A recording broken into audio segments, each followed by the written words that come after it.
Hello दोस्तों, welcome to our channel School Study. दोस्तों, आज हम 8th क्लास का जो फर्स्ट चैप्टर है भाषा, हिंदी, व्याकरण एवं लिपि, आज हम इसको पूरा पढ़ेंगे। तो चलिए दोस्तों स्टार्ट करते हैं, देखते हैं भाषा, लिपि, व्याकरण ये सब होते क्या हैं। चलिए दोस्तों चैप्टर स्टार्ट करते हैं। चैप्टर है भाषा, लिपि और व्याकरण। सबसे पहले हम देख लेते हैं भाषा किसे कहते हैं। तो दोस्तों भाषा हम किसे कहते हैं? भाषा वह साधन है जिसके द्वारा मनुष्य अपने विचार दूसरों पर भली भांति प्रकट कर सकता है और दूसरों के विचार समझ सकता है। भाषा क्या है दोस्तों? जिससे मनुष्य दूसरों के विचारों को समझ सकता है और अपने विचारों को दूसरों के सामने प्रकट कर सकता है। भाषा एक ऐसा माध्यम है, क्या है? विचार को प्रकट करने का माध्यम है। तो इसके साथ देख लेते हैं दोस्तों भाषा के कितने भेद होते हैं। भाषा के 2 भेद होते हैं दोस्तों। कितने भेद होते हैं भाषा के? 2 भेद होते हैं। और वो भेद कौन कौन से होते हैं? लिखित भाषा, मौखिक भाषा। कौन कौन से होते हैं? लिखित भाषा और मौखिक भाषा। लिखित भाषा कौन कौन सी होती है? किसे कहते हैं हम लिखित भाषा? देखो, अपने विचारों की अभिव्यक्ति जब हम लिखकर प्रकट करते हैं, अपने विचारों को हम किसी दूसरे के सामने लिखकर प्रकट करते हैं तो हम उसे लिखित भाषा कहते हैं। और जब हम अपने विचारों को बोलकर प्रकट करते हैं तब हम उसे मौखिक भाषा कहते हैं। अब लिखकर हम विचारों को कैसे प्रकट करेंगे? किसी समाचार पत्र में, किसी पत्र में मतलब किसी तरीके से अपने विचारों को किसी पत्र पर लिखकर जब हम दूसरे के सामने अपने अंदर के जो भाव होते हैं उसको जब प्रकट कर देते हैं, वो लिखित भाषा के अंतर्गत आते हैं।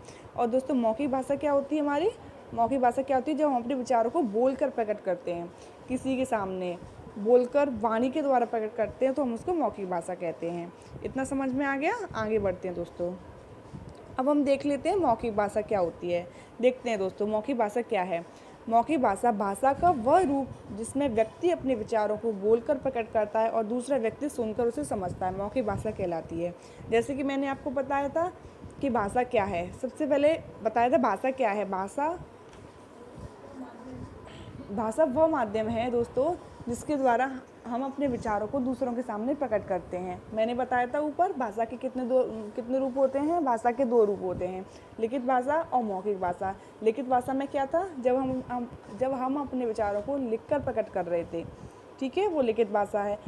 और मौखिक भाषा क्या है? मौखिक भाषा वह रूप है जिसमें व्यक्ति अपने विचारों को बोलकर प्रकट करता है और दूसरा व्यक्ति उसे सुनकर समझता है, वो क्या कहलाती है? मौखिक भाषा कहलाती है। ठीक है, लिखित भाषा में लिखकर व्यक्ति प्रकट करता है और मौखिक भाषा में बोलकर।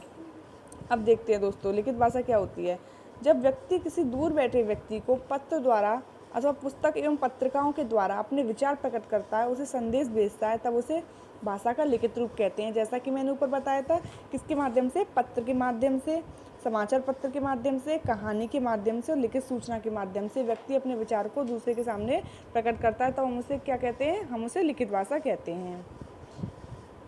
चलो ये देख लेते हैं, एग्जाम्पल देख लेते हैं। रिया देखो इस पुस्तक में कितना सुंदर लिखा है।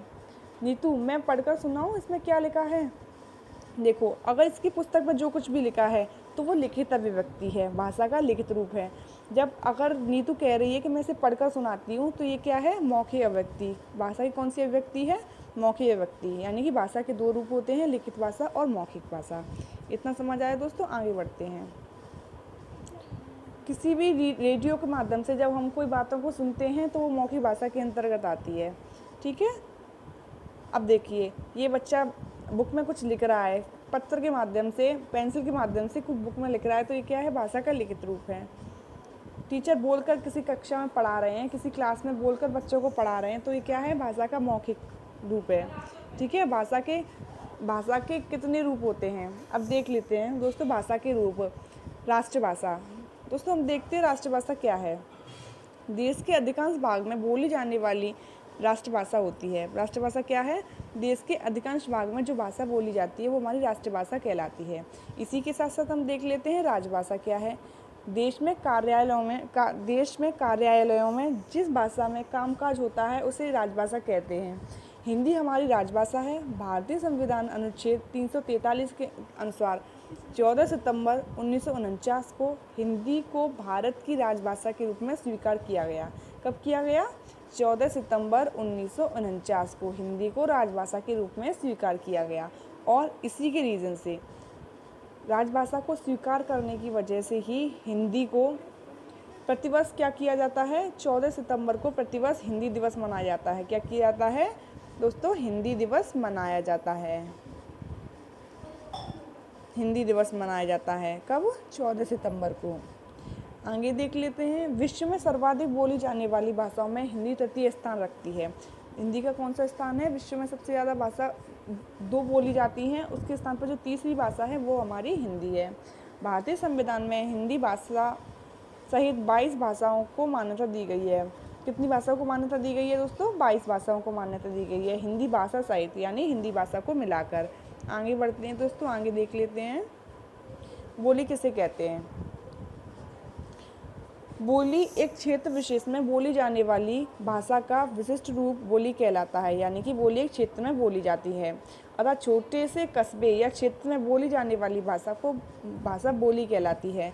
छोटे कस्बे में मतलब कि कोई भी छोटा पार्ट है किसी भी शहर का, कस्बे का, उसमें जो भाषा प्रचलित होती है, जो लोग सब जो लोग होते हैं उसी को बोलते हैं, वो बोली कहलाती है।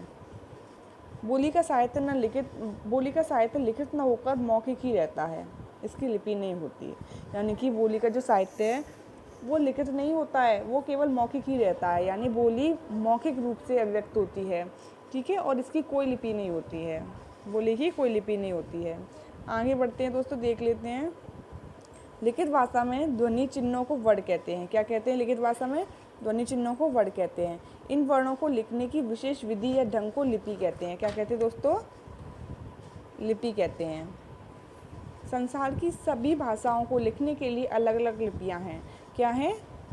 संसार की सभी भाषाओं को लिखने की अलग अलग लिपियां, यानी लिपि वह माध्यम है जिसके द्वारा भाषा को लिखा जाता है। भाषा को लिखने के लिए जो चिन्ह प्रतीकों का प्रयोग होता है वो लिपि कहलाती हैं। संस्कृत भाषा की और हिंदी भाषा की लिपि क्या है? देवनागरी लिपि। क्या है दोस्तों? देवनागरी लिपि।